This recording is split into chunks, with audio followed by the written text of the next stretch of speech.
Ay, Dios. Bueno, cuando volverá la presencialidad, uno tenía el pizarrón y listo. Bueno, ya llegará el día. Bueno, vamos a entonces ver, iniciar el final, digamos, de las cuestiones históricas, que las vamos a dividir en dos. Hoy vamos a trabajar especialmente todo lo que tiene que ver en relación a la vuelta a la democracia y especialmente los 90 y los cambios que se producen en la cuestión de la educación universitaria. Y la semana que viene vamos a trabajar sobre la la situación en América Latina y todo lo que tiene que ver con la educación superior en América Latina y las alternativas a través de las reuniones que han existido y determinados planteos que se configuran a nivel continental, ¿bien? Y también voy a darles algunas líneas, poquitas, de qué es lo que pasa con la educación en Europa y algunos cambios que Europa, la Unión Europea puntualmente, inició como para poder tener un panorama incluso mundial. ¿Bien? O sea que hoy cerraríamos gran parte de la cuestión argentina, aunque después la vamos a seguir hablando en otros temas, y la semana que viene sería como la versión internacional, digamos, ¿no? Vamos a hablar de América Latina y de Europa. Bien, nosotros, incluso ustedes, en el parcial, trabajaron sobre el ingreso durante la dictadura, ¿no? Y esta cuestión de cómo era dar el ingreso en la universidad. Obviamente lo que vieron fueron 3 entrevistas a personas que en su momento fueron estudiantes de nuestra universidad y que debieron dar el ingreso con las características que esto tenía, ¿no? Eran de derecho, de arquitectura y de económicas. 3 facultades que además son facultades profesionalistas, digamos, y que tenían un ingreso muy fuerte y muy duro, ¿no? Especialmente si tomamos algunas referencias en el caso, por ejemplo, de lo que contaba Alberto, que en derecho era, además de aprobar el ingreso, tenías que pasar por un número, ¿no? de entre 50, que se terminaban siendo 40, porque tenía que ver con el cupo que se le daba a las fuerzas de seguridad, ¿no? Entonces, ¿qué pasaba en el resto de las facultades que de pronto no aparecen ahí en esas entrevistas? Bueno, en el caso, por ejemplo, quizás la facultad más golpeada por el proceso fue la Facultad de Humanidades, ¿bien? Porque en la Facultad de Humanidades se produjo empezó un poco antes y obviamente se concretó durante la dictadura, que fue el cierre de carreras, ¿bien? Se cerraron ciencias políticas, antropología, sociología, filosofía, o sea, se cerraron aquellas carreras que se suponían trabajaban o incursionaban en problemáticas que para la dictadura eran ciertamente eran áreas sensibles, digamos, y se correspondían con aquellas carreras que abordaban este tipo de contenidos que para ellos indudablemente no debían estar presentes, ¿no? De casualidad que historia se salvó, ¿no? Y en ese punto yo fui parte de esa generación que también dio el examen de ingreso, el cupo, y en este caso los de humanidades y los que cursamos historia en esa época, por ejemplo, teníamos un cupo de 50, en el momento que yo entró la mitad, entramos, creo que eran 25, un poquito más, y el resto siempre se completaba con el cupo de los que venían de derecho, o sea, los que habían quedado fuera del orden, ¿no? Que habían aprobado el ingreso y se quedaron fuera del orden para entrar en derecho, ¿no? Y entonces se les decía que se les iba a reconocer algo y demás. Algunos de ellos se quedaron, ¿no? Y fueron mis compañeros de historia y decidieron que esa iba a ser su carrera, y otros tantos se volvieron a derecho a intentar entrar al año siguiente, ¿no? A ver si podían entrar, y algunos entraron y otros no.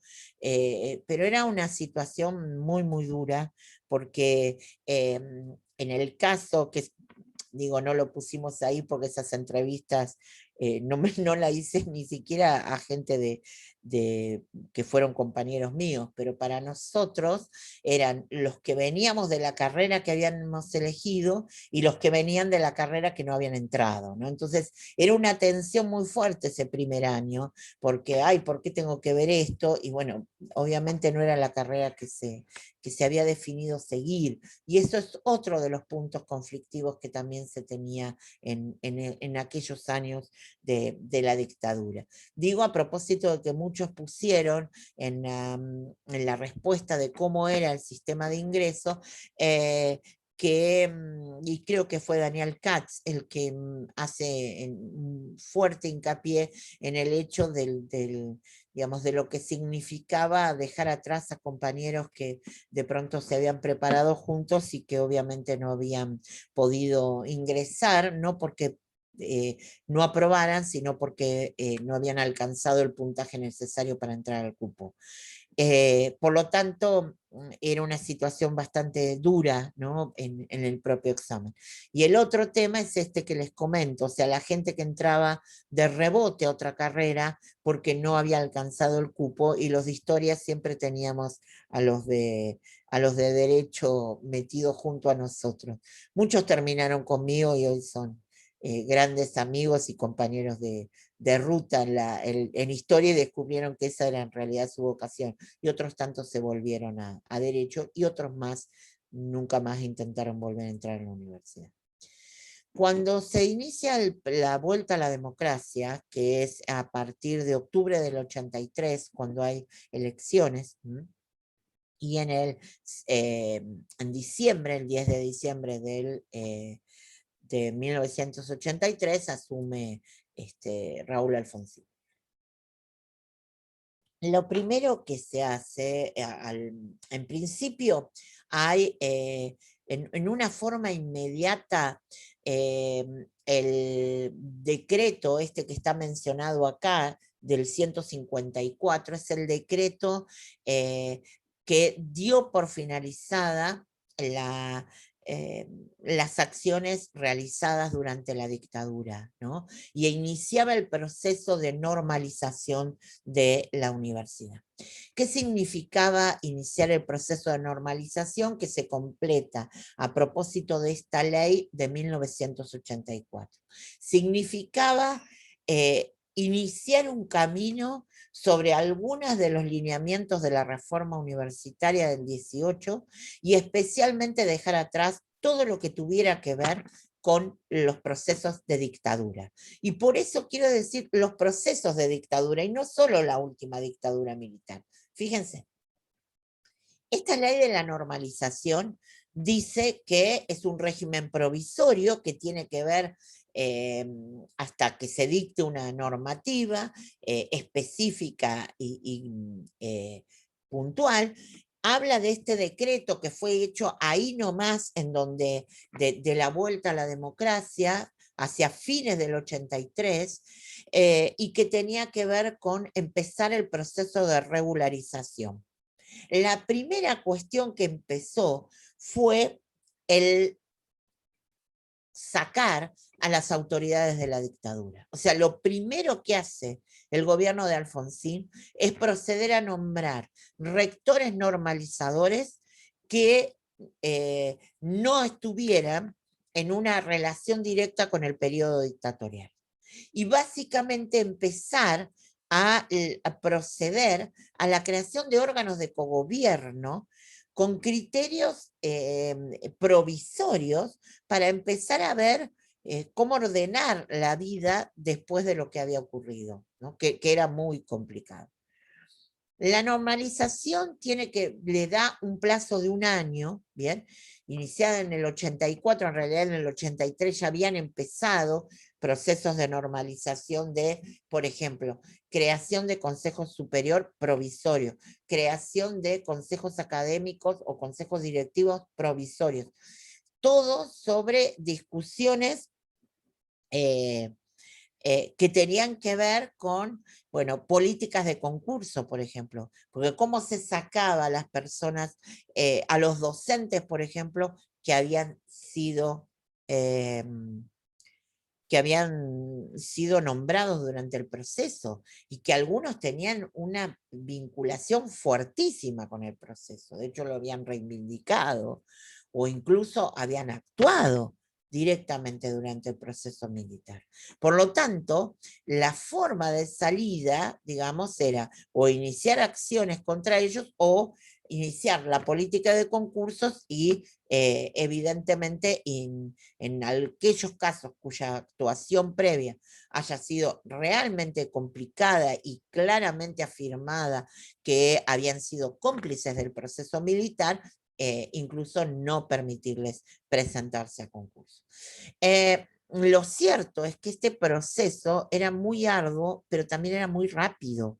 Esto es, tenía un plazo de muy poco tiempo para hacer esto y empezar a vivir realmente la vida sí, bien digo, de la democracia universitaria que tiene que ver con recuperar los procesos democráticos en la universidad. Quiero aclarar una cosa, un poco antes de la vuelta a la democracia, empezaron los procesos democratizadores adentro de la universidad. De hecho, lo primero que vuelve, casi en paralelo con en las elecciones nacionales, son los centros de estudiantes. ¿Bien?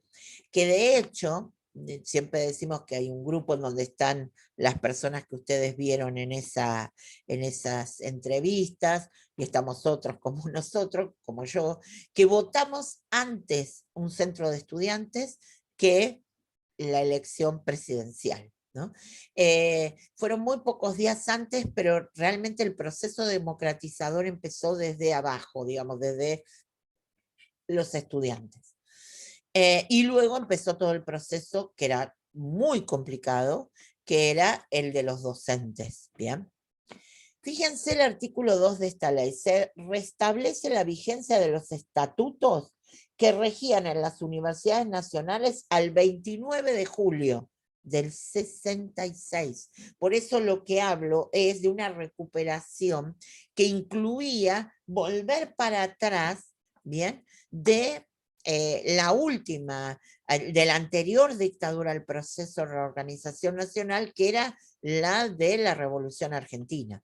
¿Por qué? Porque había sido ese proceso que había impactado tan fuertemente la Revolución Argentina que nosotros lo hemos visto en lo que tenía que ver con la Noche de los Bastones Largos, por ejemplo. Y como si bien hubo algunos cambios, la dictadura del proceso los había anulado, ¿no? Los cambios que se produjeron durante el peronismo, la dictadura los había anulado, entonces lo que definen es volver a antes, ¿bien? De el onganiato, digamos, y a partir de ahí entrar a revisar y trabajar, ¿bien? Se deroga la ley de facto de esta ley, que era sobre las universidades, que era del 80, es una ley de facto de la dictadura militar, en donde estableció, digamos, todos los criterios para los docentes y por supuesto personal, los estudiantes, todo, de lo que había que hacer en la universidad bajo su gobierno. ¿Bien? Entonces, la idea que propone la normalización es, vamos a volver antes de las últimas dos dictaduras y vamos a trabajar sobre procesos que recuperen la democratización de las universidades. Y después avanzamos sobre otros temas. Pero lo primero es órganos de cogobierno, procesos de concursos, ¿bien? Y la revisión de los estatutos, o sea, obviamente revisarlos, y eso es un trabajo que implicaba también un proceso democratizador, porque el estatuto debía ser revisado, evidentemente, de cada universidad, por uno de los órganos de cogobierno especialmente, ¿no? Por lo tanto, había que empezar el proceso de democratización para poder hacer todas esas modificaciones. Fíjense lo que habla aquí, me salteé artículos, pero es para ver algunos puntos. Dentro de los 60 días de esta ley, cada universidad asegurará la existencia de un régimen de reincorporación que contemple la situación del personal docente y no docente cesanteado, prescindido u obligado a renunciar por motivos políticos, gremiales o conexos, reconociendo las categorías al momento de las cesantías, computándose la antigüedad al momento de la reincorporación. O sea, es un proceso inmediato, ¿bien? En donde todo el personal docente y no docente, cesanteado por la dictadura militar u obligado a renunciar, fíjense esta cuestión de obligado a renunciar, por motivos políticos, gremiales o lo que fuera, se les recupera en su cargo y se les reconoce todo lo que tenía que ver con la antigüedad en ese tiempo. Hubo un proceso de reincorporación del personal, tuvo que ver especialmente con diríamos, una política de reparación, ¿bien? En relación a las persecuciones que el personal docente y el no docente había sufrido durante la última dictadura militar. Entonces, esto estaba contemplado directamente en la ley, ¿bien? Cuando se vuelve entonces a la democracia, ¿qué es lo que cambia en este proceso de normalización? Bueno, en este proceso, uno de los primeros cambios que en general los rectores normalizadores, los consejos superiores normalizadores, etcétera, empiezan a levantar, que es una de las primeras cuestiones que levantan, el cupo, y dejan sin efecto, obviamente, el arancelamiento que había estado planteada por la ley del proceso. Que vieron que en las, en las entrevistas aparece, ¿no? Esta cuestión del arancelamiento y como una de las principales acciones de finales de la dictadura fue la famosa quema de chequeras en el complejo universitario. Y hubo una fogarata, digamos, de chequeras que daba cuenta de que había algo evidentemente estaba finalizando ahí. Yo no sé si en el anterior PowerPoint les coloqué, pero si no creo que sí, que les había colocado una foto de cómo eran las chequeras, ¿no? Porque hace algunos años, cuando en una de las clases en la carrera de la especialización en docencia universitaria, vino un docente y expliqué esto y dije que bueno, eso fue una accionar especialmente de las facultades que estaban en el complejo, y quienes no estábamos, por ejemplo, no todos llegamos a eso, a poder llegar a prenderle fuego, y en cualquier caso los rompimos y las tiramos y demás. y se acercó uno, que creo que es el que, si ven las fotos, no me acuerdo si la puse en este PowerPoint, si no la voy a poner, me dijo, Alfonsina, yo no la quise tirar y me la guardé. Y entonces le dije, ¿la tenés hasta ahora? Sí, sí, yo me la guardé porque yo decía, esto lo tengo que mostrar.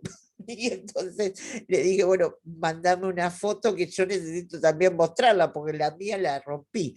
Bueno, entonces no sé si está en el anterior PowerPoint, pero si no voy a buscar el que me pasó de los que se habían guardado la chequera, porque decía, si yo la quemo, no se va a recordar que esto existía más allá de los papeles y está bueno malatear. Bueno, eso en relación a las chequeras y el almacenamiento que estaba puesto desde la ley del proceso. Cupos, ya hemos hablado que las carreras tenían cupos, y eso se elimina y posteriormente lo que se elimina es el sistema de ingreso directamente, o sea, de examen y cupo, ¿bien?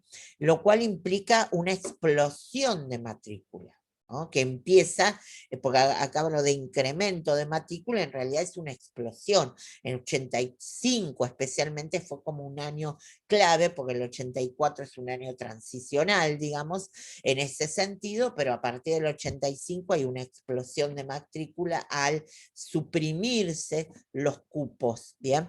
Y varias cuestiones de los ingresos, bien, el hecho de algunos lo levantaron directamente y otros mantuvieron la cuestión de un curso de ingreso o un examen de ingreso, pero levantaron los cupos. O sea, que lo que importaba era aprobar y ingresar sin un número clausus, digamos.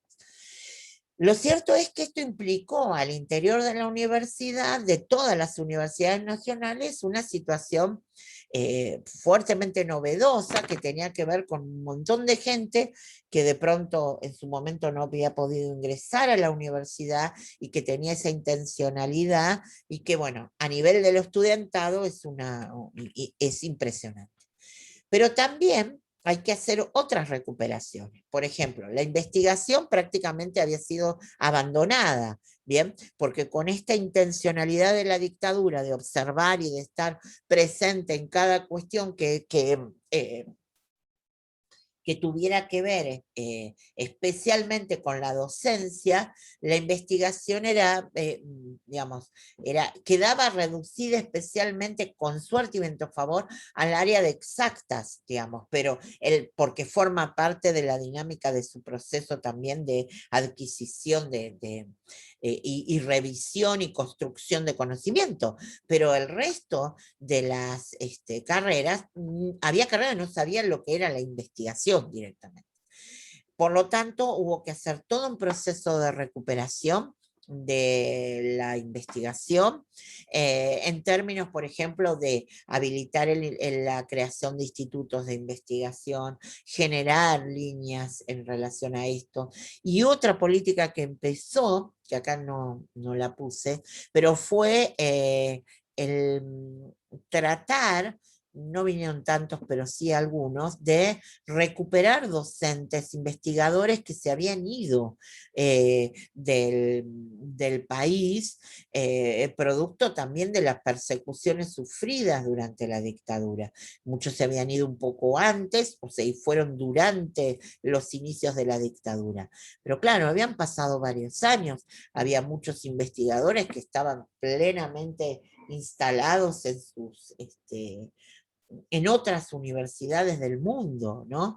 Pero bueno, hubo una política de recuperación de ellos, en algunos casos para que trataran de volver plenamente, entiendan que también muchos tenían ya una vida instalada que implicaba familias, etcétera, y en algunos casos lo que se hizo fue como una política, digamos, de shock, la posibilidad de que volvieran por un periodo determinado, por ejemplo, por un año, bien, pudieran tratar de generar a partir de esa permanencia distintos tipos de acciones, que podían ser recuperar institutos o crear institutos, empezar con algunas líneas de becas como para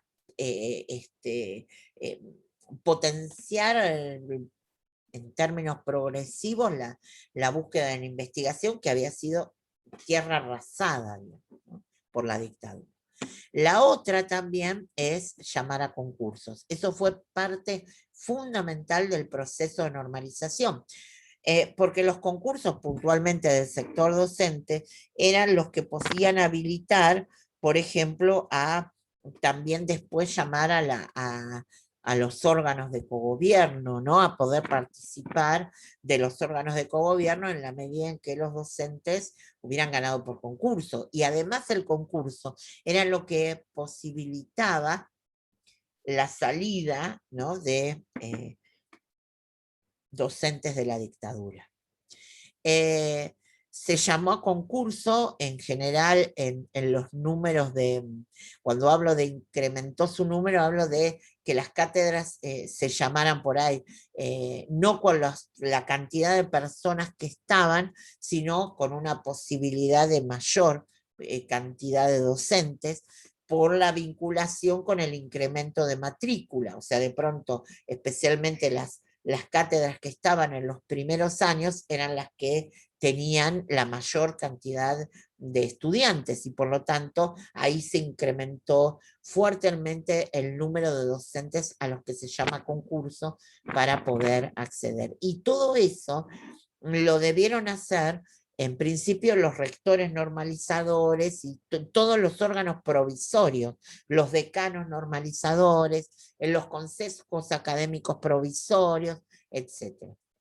Y por otro lado, que digamos, uno de los puntos de inflexión fuerte de los concursos es el tema de la digamos, de los jurados. Jurados estaban integrados por docentes, un graduado y el jurado estudiantil. Y una de las razones más interesantes de discusión, yo después voy a subir algunos de los videos que tienen que ver con las entrevistas, que también formaron parte de ese programa que hicimos, donde señala el tema de cómo muchos docentes del proceso o incorporados durante el proceso, varios de ellos tal vez no habían tenido una vinculación directa con la dictadura, y se niegan a presentarse, y los que, ni qué decir los que habían tenido vinculación, se niegan a presentarse en los concursos. Y la negativa de muchos de ellos pasaba porque había un estudiante en el jurado. Eso fue como un clic de decir cuál es la razón por la que tengo que yo dar un examen delante de un estudiante, ¿no? Como dice una de las entrevistadas, no sé si voy a subir ese, pero alguno lo voy a subir, dice, había mucha soberbia, ¿no? En algunos casos había conocimiento, en otros lo único que había era soberbia. Entonces, la razón de la normalización, especialmente en el claustro docente, va por los concursos, ¿no? Y eso le cambia la perspectiva total de la docencia universitaria, porque entra gente que de pronto no había podido ingresar jamás durante la dictadura, jóvenes graduados, y obviamente un recambio generacional, y ni qué decir un recambio ideológico que planteaba especialmente la defensa del sistema democrático afuera y adentro de la universidad.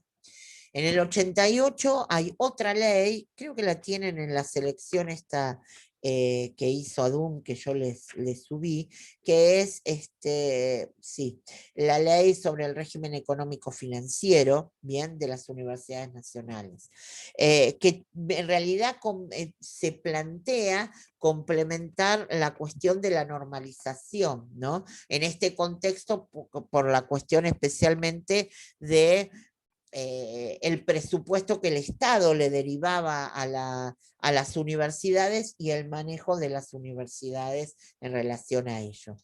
Se conformó el CIM, o sea que inicia una nueva vida. ¿Bien? Vida que cuando llegan los llamados 90, ¿no? Que los 90 son como un punto de quiebre absoluto, ¿bien? Pero que tiene que ver con la aplicación de políticas neoliberales, y por eso también vamos a ver cómo la semana que viene, por eso quiero hablar de América Latina, ¿bien? Pero acá quería hacer como la ruta argentina, digamos, y la semana que viene ver lo de América Latina, para que se observe cómo en realidad lo que tiene que ver con las políticas neoliberales que se empiezan a aplicar a partir de esta década, fueron un fenómeno que nosotros no los vivimos solos. O sea, es un fenómeno regional, ¿no? En términos de lo que estamos viendo, digo que la cuestión universitaria, ¿no? Entonces, cuando nosotros hablamos de aplicación de políticas neoliberales, y ahora vamos a ir a lo educativo especialmente, estas políticas neoliberales se dan en toda América. Y en el ámbito educativo tuvieron un correlato, y en el ámbito de educación universitaria o superior, de la cual vamos a hablar ahora, tuvieron además determinados lineamientos que son comunes, ¿no? O sea, cuando nosotros veamos la cuestión de América Latina, vamos a toparnos con situaciones parecidas que se dan en todo este mismo tiempo. A ver, una de las primeras cambios que se da en relación a la universidad es la Secretaría de Políticas Universitarias, dependiente obviamente del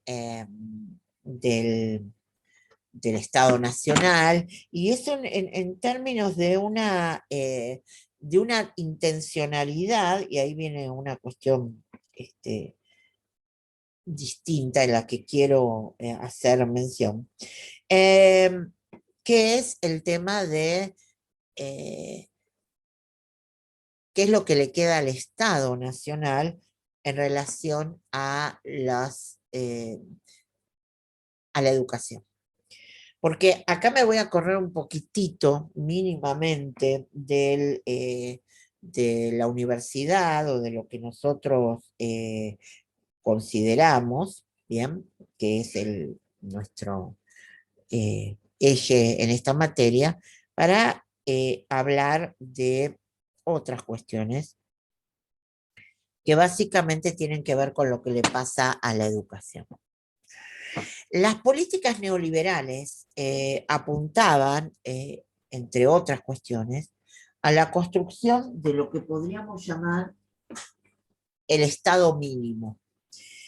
Cuando hablamos del Estado mínimo, estamos hablando de esta intencionalidad de que el Estado se ocupe de menos cosas de lo que se venía ocupando hasta esos momentos.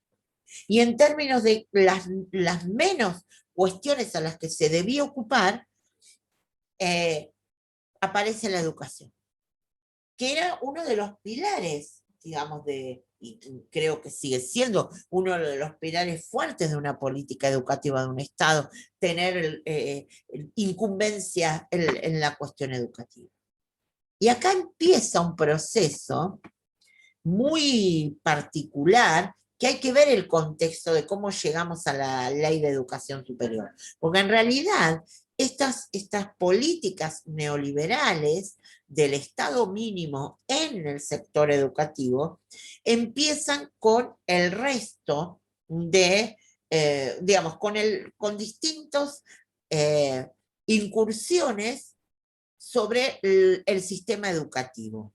Por ejemplo, la primer gran cuestión que tiene que ver con que el Estado Nacional se aparte de la educación a nivel nacional, tiene que ver con el proceso descentralizador del sistema educativo, en donde, por ejemplo, se da el paso de todas las escuelas a la jurisdicción provincial.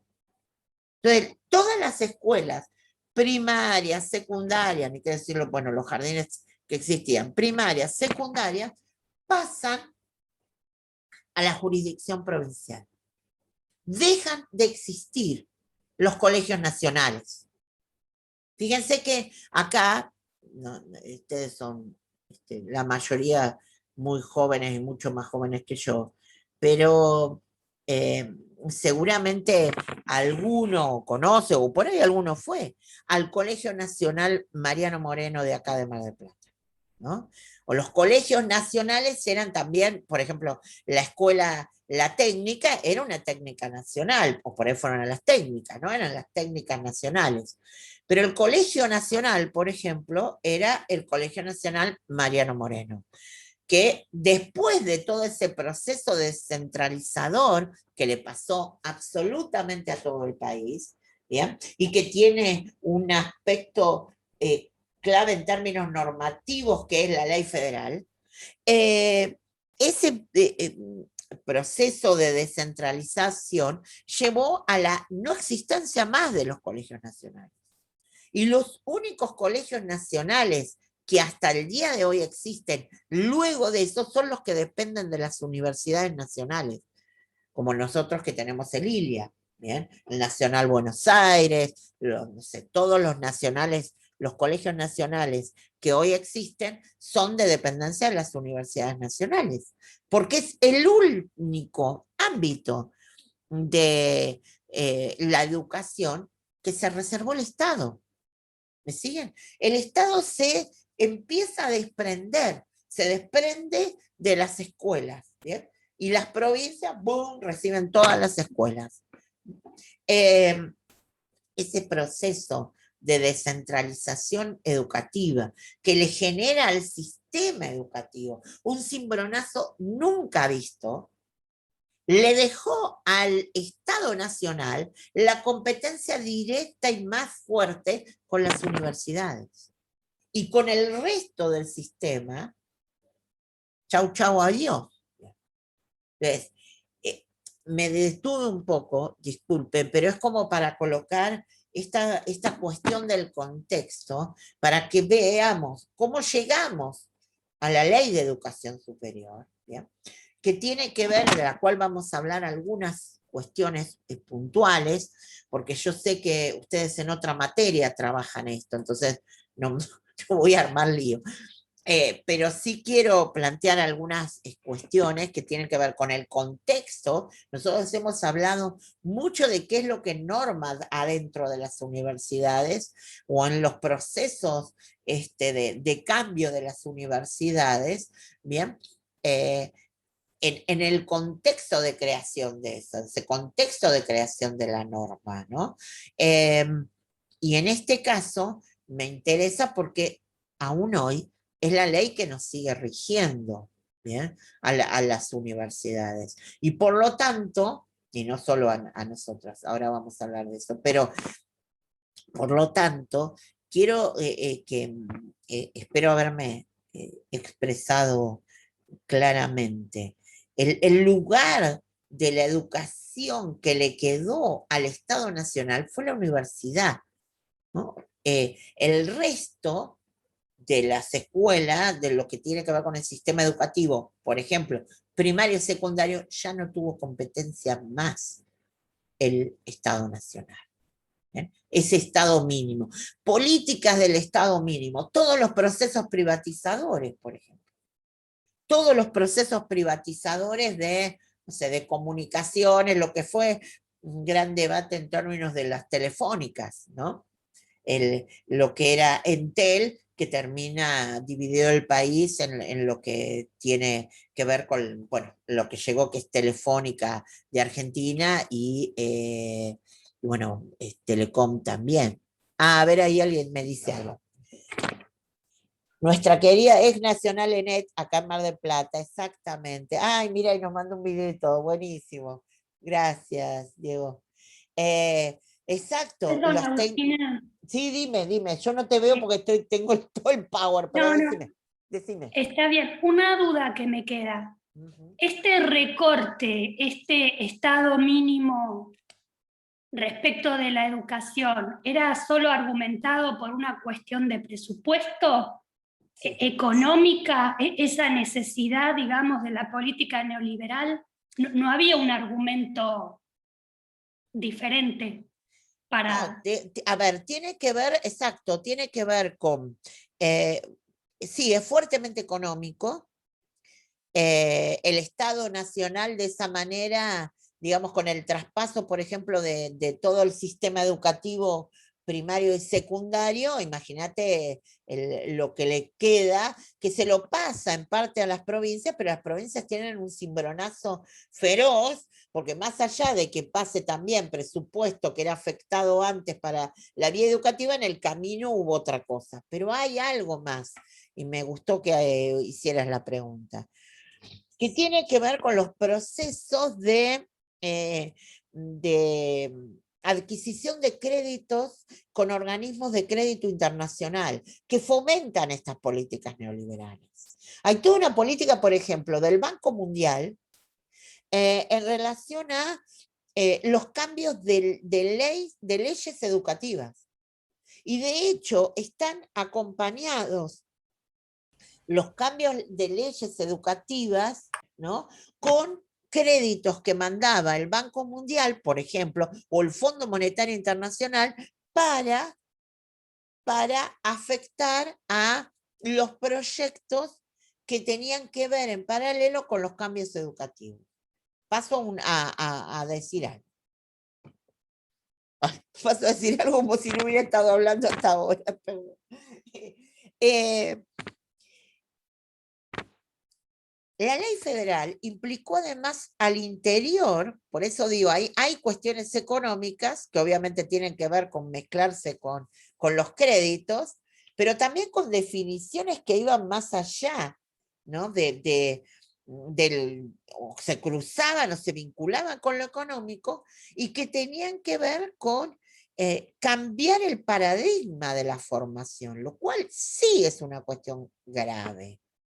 Voy al ámbito que por ahí, por una razón de vida y de muchos años que di clases en distintos secundarios, que afectó profundamente, y por ahí acá sí tengo algunos que han estudiado bajo eso, que fueron los cambios de la ley federal que afectaron al mundo eh, educativo secundario, porque emplearon esta idea de una suerte de primaria extendida que se llamaba educación general básica y luego el llamado polimodal, que eran los 3 últimos años. ¿Bien? Se suponía que entonces había 9 años de GB y 3 del polimodal. Esa es la ley federal. Y en esos 3 años del polimodal se suponía que entre los objetivos de esa ley era para la formación laboral o para la formación futura en carreras, en otras carreras educativas, ¿no? En seguir la formación en otras.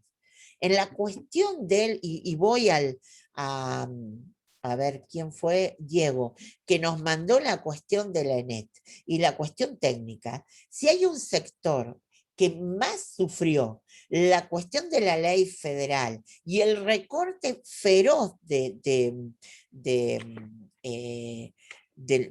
términos educativos fue la educación técnica. Prácticamente la ley federal la desmanteló, porque había una concepción, que ahí viene la pregunta que vos hiciste, hay una cuestión económica hilvanada con los créditos que el banco hacía, especialmente hablo del Banco Mundial porque era como un eje en relación a lo educativo, que el Banco Mundial hacía para hacerle el cambio educativo, que implicaba una construcción distinta también para el mundo laboral. Las técnicas fue un desastre lo que hizo. Si hay un ámbito que más impactó negativamente, yo creo que impactó en todo negativamente, Pero en el ámbito de más fuerte del secundario fueron las técnicas. Prácticamente las desmantelaron en la medida en que no les empezaron a dar tampoco presupuesto, los talleres se venían abajo por sí mismos, porque obviamente no había esto, digamos. Después tuvo que existir, algunos años después tuvo una política de recuperación de ese sector que la verdad lo habían destruido. Pero eso sí tiene que ver con una cuestión ideológica, ¿bien? O sea, sí tiene que ver con una cuestión de política neoliberal en un sentido de a quiénes formamos, ¿bien? ¿Cómo formamos la vida laboral? ¿Bien? ¿A dónde apuntamos? Y eso excede no solamente la cuestión de los cambios curriculares, digo. Los cambios curriculares vienen orientados a eso. La política del Banco Mundial, por ejemplo, vino basada especialmente en programas de cambios que tenían que ver con lo curricular, en capacitaciones para los docentes, en lo que se llamó la reconversión del sector docente, el más afectado indudablemente el del secundario, porque es el que más destrozaron. ¿Y qué pasó con la universidad? Bueno, la universidad va a tener una nueva ley, pero además no sé si observan el título, Educación Superior. No estamos hablando de una ley universitaria. Hasta ahora todas las leyes que nosotros estuvimos viendo, si hablábamos de la ley universitaria tal, la ley de la normalización era para la universidad, hasta las leyes de los regímenes autoritarios eran para la universidad. Y entonces, ¿qué es esto de la educación superior? Es un nuevo concepto que abarca no necesariamente en forma exclusiva a las universidades, sino a los institutos de formación docente, por ejemplo, a lo que llamábamos, bien, y de hecho aún todavía quedan resabios de esto, que son los terciarios. Por ahí alguno de ustedes también estudió en alguno de estos institutos de formación docente, que eran los, entre otros, que eran los institutos de, por ejemplo, de formación de profesorado. Que en esos casos, muchos, por ejemplo, acá en Mar del Plata, el que sigue es vigente, que es, entre otros, uno de los más antiguos, es el Instituto Superior de Formación Docente el 19, el que está allá frente al Parque Primavera. Bueno, se supone que todos esos, ese es de dependencia provincial, pero amparado indirectamente por esto, porque por los cruces que empiezan a producirse. A ver, ¿qué dice la Ley Nacional de Educación Superior? Están comprendidas dentro de la ley las instituciones de formación superior, sean universitarias o no universitarias, nacionales, provinciales o municipales, tanto estatales como privadas, todas las cuales forman parte del sistema educativo nacional, regido, bueno, por esta ley. Perdón, la anterior, que era la del sistema educativo nacional 24195. El Estado al que le cabe responsabilidad indelegable en la prestación de servicios de educación superior de carácter público, reconoce, garantiza el derecho a cumplir con este nivel de enseñanza, ¿bien? A todos los que lo quieran hacer y cuenten con la formación y capacidad requeridas. Pero ya no es solo las universidades. Acá hay un punto central, ¿bien? Yo no, como les dije, como sé que hay otra materia en esta carrera que aborda esto, voy a decir algunas cuestiones nada más de esta ley de educación superior, pero la primera es clave. La primera cosa que tenemos que plantear, la primera cuestión que debemos definir, es qué es la educación superior. Que no es solamente la universidad, repito, sean universitarias o no universitarias, nacionales, provinciales o municipales, tanto estatales como privadas. Toda forma parte, a partir de ahí, de la Ley de Educación Superior. Entonces, coloca a las universidades nacionales y privadas también junto con los institutos, ¿bien? Provinciales o municipales, todo bajo el gran paraguas de la Ley de Educación Superior. Cuando nosotros la semana que viene veamos alguna cuestión de América Latina, nos vamos a dar cuenta que este proceso de conformación de normativas bajo la denominación de educación superior es un proceso que se da en general en América Latina, porque viene acompañado de algunas otras cuestiones. Bueno, esto de las nuevas universidades, las llamadas universidades del conurbano, tienen que ver con las universidades que apuntan a, como es a a descentralizar la uva, porque en realidad el primer punto de quiebre es sacar esa mega universidad y empezar a plantear otras universidades en el conurbano que tienen que ver con asociar este proceso de descentralización. ¿Bien?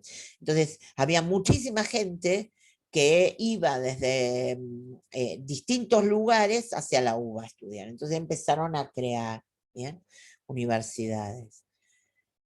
Esas universidades, incluso en algunos casos, recibieron o fueron incentivadas para tener hasta contactos o apoyo internacional en algunos planos, ¿no? Pienso especialmente en algunas que tuvieron un gran apoyo en la formación inicialmente y muy fuertemente en lo que era la educación a distancia, por ejemplo, ¿no? Hablo de algunas de esas universidades que aún hoy siguen siendo de punta en ese aspecto, ¿bien?, que no era lo común, pero indudablemente era algo que es planteado desde ese lugar. Características recontra generales de la Ley de Educación Superior. Es fuertemente reglamentarista. ¿Bien? ¿Qué significa eso? Que en realidad prescribe prácticamente, está muy establecido punto por punto, ¿no? Es como que detalla. Incluso en esas cuestiones reglamentaristas, prescribe, por ejemplo, hasta la regularidad de estudios y condiciones de ingreso para las universidades, por ejemplo, en plano universitario, que tengan más de 50.000 estudiantes. Regulan la cuestión de cuáles son los títulos que tienen los docentes, ¿bien? En general, digamos, cómo trabajar en un proceso de concurso, por ejemplo, cuáles son los títulos que son reconocidos. Identifica cuáles son los títulos de posgrado, por ejemplo, ¿no? La cuestión de especialización, maestría o doctorado, ¿bien? Eso está hasta ese nivel, digamos, de cuestión. Los órganos de gobierno, ¿eh? Y luego esta ley de procedimientos y organismos.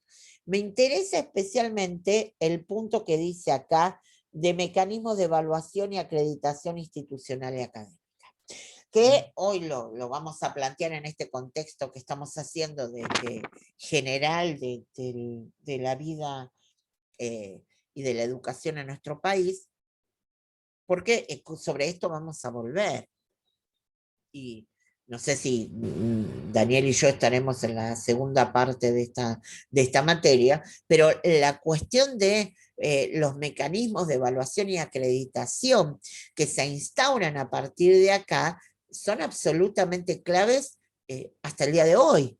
¿Bien? Por ejemplo, convalida los existentes como el CIN, el Consejo de Rectores de Universidades Privadas, pero crea, y acá vemos la famosa palabrita, la famosa sigla, perdón, CONEAU, que tantos avatares nos trae, especialmente cuando aparece el tema de la evaluación y acreditación institucional. Ahora, lo que nosotros vamos a ver incluso en parte algo la semana que viene, tiene que ver con que estos mecanismos de evaluación y acreditación institucional son mecanismos que se estaban dando en distintos lugares también de América Latina con otro nombre. Alfonsina, esta descentralización de la uva y creación de nuevas, ¿se parece mucho? Bueno, tenía un trasfondo que era el del plan, a ver, lo del plan Taquini tuvo que ver con recuperar algunas universidades que de pronto eran provinciales y pasarlas a las nacionales, ¿no? Y de esa manera también empezar otro tipo de proceso. Ahora, la descentralización, el plan Taquini va más allá de la descentralización de la uva, porque incluyó espacios territoriales que no eran digamos, de relación directa con la Universidad de Buenos Aires. Lo que sí podríamos encontrar, o algo similar, es con esto de que nuevas universidades vienen a instalarse en nuevos territorios que hasta esos momentos no tenían universidad. Ahí sí vemos el plan de relación. Ahora bien, la cuestión esta de los 90 es relación directa con una universidad. En el plan Taquini vos tenías como una posibilidad de creación o de traspaso de universidades a nivel del país, digamos. O sea, era una visión territorialmente más amplia. En el caso de este, apunta a una, que es la UBA. Entonces, ¿qué se crea? Por ejemplo, a ver, bueno, no sé, después lo vamos a ver en el mapa, pero digo, universidades como Quilmes, como Lomas de Zamora, luego también, no sé, General Sarmiento, digo, son universidades que desde los 90 en adelante avanzan sobre territorios que forman parte del conurbano y que era generalmente eran los estudiantes especialmente iban desde esos lugares y se movían hasta la UBA, ¿no? Entonces, la idea de descentralizar es correrse de la UBA. No solo era por una cuestión estudiantil, porque también, y gracias por la pregunta, la cuestión de los docentes, por ejemplo. Muchos docentes empezaron una nueva vida académica en estas universidades. La Universidad Nacional de 3 de Febrero, bueno, ahora vamos a ver algunas de ellas indicadas, pero son universidades que, a ver, hoy no tienen tantos años de vida, ya llevan unas décadas, pero algunas de ellas han logrado una instalación en el plano de las universidades nacionales que es impresionante, ¿no? Porque hubo hacia allá, y ahí sí viene también algunas líneas de crédito que se tomaron para poder instalarlas, ¿no? E iniciar, en algunos casos se utilizaron o se alquilaban espacios para el inicio, y en otros se inició una cuestión de construcción de espacios directamente para la universidad, ¿no? Que algunas realmente uno podría pensar que digamos, la inversión se realizó, ¿no? Más allá de otras cuestiones que podemos objetar, ¿no? Pero indudablemente hubo algunas que hubo una apuesta de inversión muy grande. ¿Bien? También hubo créditos afectados a eso. Les decía lo de CONEAU, que es el Consejo Nacional de Evaluación y Acreditación Universitaria. Es un modelo que era como muy propio de la época.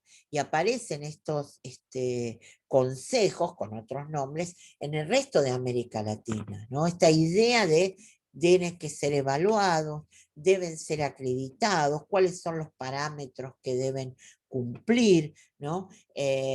Y todo lo que implica, el cimbronazo que implica los procesos de acreditación. Seguramente algunos de ustedes estuvieron presentes participaron en algunos de los procesos de acreditación de los últimos años, ¿no? Que algunas unidades académicas por carrera debieron realizar, ¿no? Y hubo que hacer todo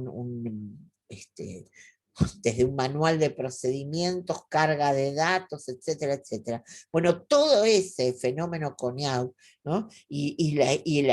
La espera posterior de si se acredita o no una carrera, por cuánto tiempo, digo, todo ese proceso empieza luego de la Ley de Educación Superior. O sea, todo esto que hemos vivido muchos de nosotros que tenemos alguna vinculación con alguna de las carreras acreditadas en los últimos años, digo, por ejemplo, la última de Derecho y Contador, por ejemplo, evidentemente fue una cuestión muy significativa y marcada al interior de, de cada unidad académica.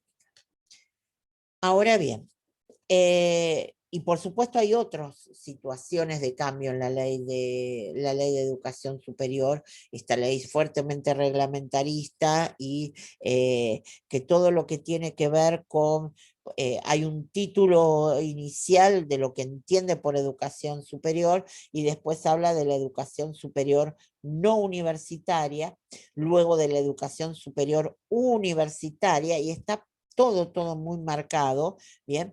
Que por eso lo de reglamentarista, y por eso también las acciones en contra que se hicieron de esta ley. Nuestra universidad presentó, junto con otras universidades, algunas otras universidades nacionales, amparos en relación a que no se iniciara su implementación, ¿no? Justamente porque consideraban, entre otras cuestiones, que quebraba algunos principios de la autonomía universitaria, cuestión que algo de razón era real, y algunas otras cuestiones que fueron objetadas por diversas universidades nacionales. Entre ellas la nuestra, ¿no? También tuvo la del centro, Córdoba, como algunas de las significativas. Y en algunos casos eso impidió por un tiempo que principios que venían acompañando, que algunos eran cuestionables y otros no, pudieran indudablemente empezar a tener vigencia, ¿bien? Porque justamente la idea de no cumplirla o de frenar su cumplimiento impidió, ¿no?, que esto pudiera realmente realizarse en forma plena, ¿bien? Hay como para distintos autores, hay como una triple crisis que se produce a propósito de los 90. Primero es el tema de una crisis de hegemonía por las universidades, que es que ya no tienen solo el monopolio de la investigación. La investigación pasa también a un terreno, digamos, que ya había empezado un poco antes, pero la cuestión privada, ¿no?, de alternativas de investigación también en ámbitos que no fueran solamente de las universidades nacionales, ¿no? La de legitimidad, ¿no?, es percibida como una institución que veda el acceso a los más desfavorecidos. ¿Por qué es vista desde ese lugar? Porque indudablemente los criterios que implican las políticas neoliberales son políticas que son expulsivas, digamos, ¿no? No políticas de inclusión. Y la institución es empezada a ver, a excepción de este proceso de descentralización que decíamos, que le permitió a muchos ir a esas universidades que jamás hubieran ido, por ejemplo, a la UBA. Fuera de eso, en el resto, sí, evidentemente, la universidad fue vista para muchos como algo nuevamente inalcanzable. Y cada vez más jerárquica, tenía que ver con toda esta reglamentación que implicaba, por ejemplo, toda la construcción más fuerte de los cargos, especialmente docentes, la permanencia de los mismos y demás, ¿no?, que también es percibida de esa manera. La institucional tiene que ver con lo preservar la autonomía ante las demandas del mercado.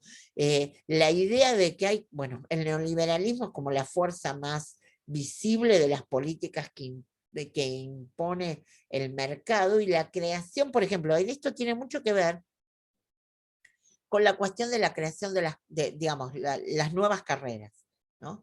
Entonces, la preeminencia de qué carreras tenemos que crear en relación a lo que se nos está pidiendo. ¿Bien? Y la otra es esto de creer que las universidades, las privadas, obviamente ya tienen un cariz que es cercano a esto, pero también las públicas, de que es una empresa.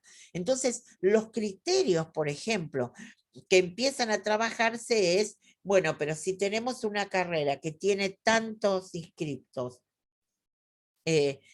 digamos, empezar a cuestionar los criterios de calidad o de acreditación en relación, por ejemplo, a cuántas personas están estudiando esa carrera, cuántos docentes están presentes en X y determinada carrera. Entonces, empezar a ver esto de esta manera es ciertamente muy complejo y es a ver, es como una impronta, ¿no? Que fue muy fuerte y que en realidad cuando hablamos de los 90, hablamos un poquito más de los 90, ¿no? Pero ahora lo estamos circunscribiendo al periodo cercano a la Ley de Educación Superior. Bueno, acá tienen las nuevas universidades nacionales, ¿no? Quilmes, que ya mencioné, la de 3 de febrero, que también había mencionado, La Matanza, Sarmiento, San Martín, Lanús. Bueno, la Universidad de La Rioja pasó a ser nacional, bueno, Formosa, Patagonia Austral y Villa María, pero las que no eran del territorio, digamos, nacional y eran más cercanas a la descentralización de la UBA, son estas, Matanza, Quilmes, Sarmiento. Quilmes, por ejemplo, fue una de las universidades más fuertes en relación a la cuestión de educación a distancia, fue una de las pioneras, por ejemplo, ¿no? Eso se hizo con acuerdo y con vinculación con universidades españolas, ¿no? Bueno, y también privadas. A ver, el proceso no solo lo vivieron las universidades públicas, y acá aparecen muchas privadas en competencia directa con universidades públicas. Fíjense la cantidad de que tienen en el periodo desde el 88 al 95, justo cuando aparece la ley. Hay algunas que son muy, muy conocidas aún hoy, ¿no? Instaladas fuertemente. San Andrés, La Ditela, entre otros, bueno, esas porque uno las conoce más por la cuestión del área de sociales, ¿no? Pero después también, bueno, la Favaloro en el ámbito de la medicina, ¿no? La empresarial del siglo XXI. Bueno, hay universidades que indudablemente empiezan a instalarse, algunas no. Bueno, también creo que está FASTA ahí, ¿bien? Sí, FASTA que es...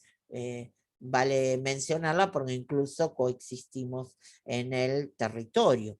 Y esta no es una cuestión menor, porque una de las situaciones que se plantean a partir de la ley también tiene que ver con la discusión sobre la creación de carreras y cómo esto se va a discutir especialmente en el mismo ámbito territorial. Algunas de esas cuestiones indudablemente no fueron tratadas, porque nosotros indudablemente hay carreras que en nuestra ciudad se dictan en la pública y en la privada, y eso revela claramente una ausencia oportuna de planificación y luego de revisión de la misma, ¿no? Sin contar la cuestión de la virtualidad, digo, porque estoy hablando de carreras que en simultáneo se cursan en la nacional y en privadas, en el formato presencial, ¿bien? No en el de la virtualidad, que también está presente. Por ejemplo, abogacía, hay varias universidades en nuestra ciudad, hay, bueno, la nuestra, la pública, la ofrece, y hay privadas que tienen carrera, pero además están todas las virtuales que estaban antes de este episodio pandémico, digo, ¿no? Estoy hablando de un proceso previo. Según Villanueva, a partir del 2001, que es año emblemático si los hay en nuestra historia, y creo que no tengo que aclarar por qué, hay un quiebre en todo este avance neoliberal que provoca una crisis absoluta y total. que tiene que ver, bueno, con el desafío de la universidad en una perspectiva científica y tecnológica y empezar a trabajar especialmente en eso. Una escasa actividad de extensión y transferencia hasta el 2001, digo, y cómo esto fue pensado luego cada vez más fuerte, ¿no? En la necesidad de que estas actividades, como alguna vez la investigación había sido dejada de lado, ¿no? Y especialmente durante la dictadura. Y ahora, con la vuelta a la democracia, se fomentó la investigación. Después del 2001 se hizo muy fuerte la necesidad de la extensión y la transferencia. Lo que sí ya estaba hecho era la desarticulación del sistema educativo, en el sentido de lo que ya hablamos, ¿no? De lo nacional que quedó reducido a las instituciones universitarias eh, y todo el resto de los sistemas educativos, primarios, secundarios, fuera de la vida nacional. Jóvenes posgrados, empezar a pensar nuevas carreras de posgrado que tuvieran que ver o articular con el grado, ¿no? Con cuestiones que en el grado no se trataban o con demandas que la sociedad tiene en relación a esto. Y siempre discutir la autonomía de esta universidad. Entre las propuestas que da Villanueva, que es uno de los autores que hemos tomado, dice que luego del 2001 había que responder a la vida socioeconómica que pasó en este país, ¿no?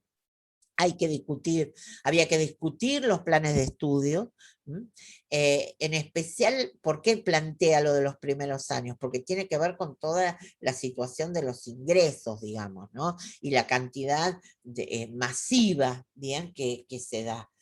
Recordemos que aún en el episodio de la fuerte crisis del 2001, que fue un horror realmente para la vida socioeconómica, política, institucional de nuestro país, lo cierto es que una de las cuestiones que se produjo fue el incremento de matrícula en 2002-2003. O sea, también es cierto que frente a lo que habíamos vivido, muchos decidieron estudiar como empezar a estudiar, aunque sea como una alternativa de ver qué voy a hacer en el futuro, ¿no? Y si la universidad no aparecía en la vida, digamos, posible de algunos, empieza a aparecer. Por eso esto lo que planteaba Villanueva es en los primeros años, ¿no? Sistema de tutorías, más cantidad de docentes en los primeros años, y fíjense lo que dice acá, promover los estudios a distancia. Eso era el planteo especial luego del gran dislate vivido en el 2001. Una universidad que refina la función como formadora de científicos profesionales, ¿bien? Y como dice acá, que articule con el resto del sistema de educación superior. Por ejemplo, esta cuestión de la articulación con el resto de la educación superior tiene que ver con la cuestión de los institutos que habíamos visto, ¿no? Acá en esta ley de educación superior que comprende también a los institutos provinciales, nacionales o municipales. El tema de los institutos y la articulación en especial se da en las carreras de formación docente. Pues bueno, el instituto como el 19 que hemos visto, o también el Almafuerte, que es un instituto de formación docente municipal, que se llama Almafuerte. El otro, el 19, está en la calle Almafuerte, por eso a veces se produce cierta confusión. Los institutos de formación docente, algunos empiezan a plantear carreras que están también docentes en la universidad, ¿no? Y ahí vienen algunas complejidades. Ahora, ¿qué otras propuestas plantea este autor? El discutir la universidad que queremos, ¿no? Y la que necesitamos, ¿bien? Y eso es una nueva situación a partir del 2001, ¿bien? Que comprende especialmente qué hacemos con los egresados, cuáles son las ofertas de posgrado, cuál es ¿Cuál es el rol que tiene un graduado en la vida universitaria? Más allá de sentarse en los órganos de cogobierno, ¿no? Sino que tiene que ver con proceder a interpelar la formación de grado en relación a lo que se hace fuera de la vida universitaria, lo que hace un graduado en su trabajo, en su dimensión laboral. No hay ciencia sin inversión y tampoco hay investigaciones válidas sin una aplicación exterior posible. Diseñar una política científica, eso fue lo que hubo que hacer. Este tipo de control de CONEAU, dice, es igual en las universidades públicas, en las privadas, cuando vienen los procesos de acreditación, sí. Cuando vienen, y ahí fue un toque fuerte, por ejemplo, el último proceso de acreditación, que en sus resultados fue dado por cuotas, digamos, implicó que muchas universidades privadas no acreditaran las carreras, por ejemplo, ¿no? Y eso se les ha dado un plazo para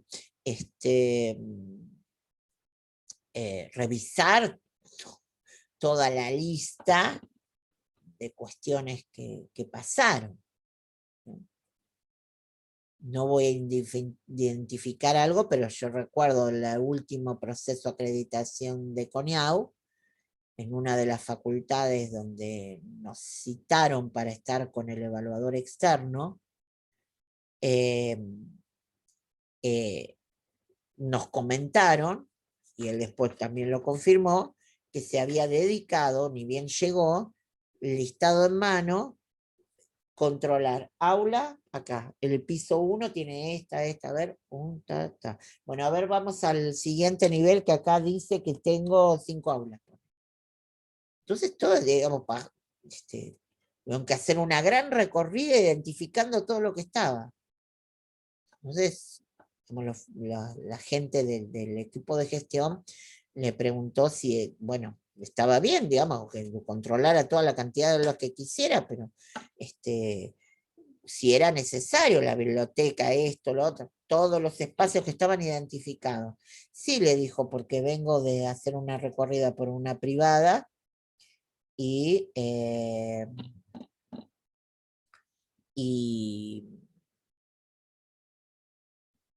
hay aulas que no sé dónde están. La UBA, sí, la UBA, digamos, tuvo algunos reparos iniciales con algunas carreras, pero tuvo que ponerse al día, ¿no? En relación a, por ejemplo, el relevamiento, ¿bien? Lo que pasa es que la UBA en algunas carreras, justo las últimas que fueron a las acreditaciones, tuvo que salir a contratar personal para poder, digamos, proceder a la acreditación, porque el tema es que si no procedía a hacerla, no puede seguir, digamos, se entra en proceso de cuestionamiento la propia definición de sus títulos. Resistió un poco más que el resto, pero finalmente tuvo que iniciar un proceso de acreditación. Exacto, no se somete a la evaluación institucional, pero sí a la acreditación. Exactamente, ahí está el clic. Pero los últimos procesos de acreditación no pudieron eliminarlo, ¿bien? Con todas las ganas que, dicho sea de paso, tenían, y tuvieron que salir a hacer un relevamiento de información que no les vino mal, digamos, porque les llevó a pensar eso. Exacto. La UBA acreditada no se somete, exacto, Mar del Plata la realizó, es verdad. Los procesos de evaluación institucional son muy diferentes y en general las universidades nacionales les ha costado entrar en esos procesos. A ver qué dice Diego. En la CONEAU con los planes de estudio quedan fuera del debate los docentes. Bueno, en realidad eso es uno de los puntos para discutir con relación a qué es lo que se acredita, ¿no? Y cuáles son los sectores que están más involucrados en este proceso. Bueno, porque acá viene un tema. y de hecho, si mal no recuerdo, el actual presidente del país señaló en el discurso de apertura que iba a iniciar el proceso de discusión de una ley universitaria, digamos, o sea, una revisión de esta ley de educación superior, que a lo largo de todos estos años, desde que está en vigencia, hay... hubo distintos momentos de intento de salir a discutir en donde hay muchas cosas que indudablemente hay que discutir, ¿no? Pero la idea es que, bueno, ojalá empecemos a discutir una nueva ley de educación en donde, por ejemplo, esos procesos de acreditación no dudo que deberían ser revisados. Bueno, claro, ahí está. Si la carrera no acredita, hay que cerrarla, exacto. Y lo que se hizo fue el sistema de acreditación por años. En realidad tiene que ver por 3 años en principio, hay algunas que acreditaron por 6, pero los que acreditan por 3 es con compromiso de mejora. El problema es que algunas acreditaciones de hace algunos años pudieron tener, bien por esto que no me acuerdo quién lo dijo, Andrea. Vale. Que la cuestión de los compromisos de mejora vino, digamos, una afluente presupuestario para los procesos de mejora. Pero en los últimos, por ejemplo, se dijo, bueno, tienen 3 años, pero no sabemos si van a enviar. ¿Bien? Entonces, digamos, la mejora nunca va a ser igual en la medida en que no exista una inyección de, digamos, si es necesario un reequipamiento, por ejemplo, de lo que tiene que ver con el sector informático, digamos, si no hay una afectación de las partidas presupuestarias que venga específicamente para poder tratarse de eso, es complicado. Exacto, y si no se acredita, se indica cuestiones de no acreditación y se le da plazo, no es que se les cierra inmediatamente, pero lo cierto es que algunas es un riesgo muy marcado que tienen. En algunos casos, ¿saben dónde ha estado algunos problemas en las universidades nacionales? En las sedes, o sea, en las subsedes, cuando tienen en otros lugares, por ejemplo, en otras ciudades y demás, ahí hubo algunos problemas, ¿bien?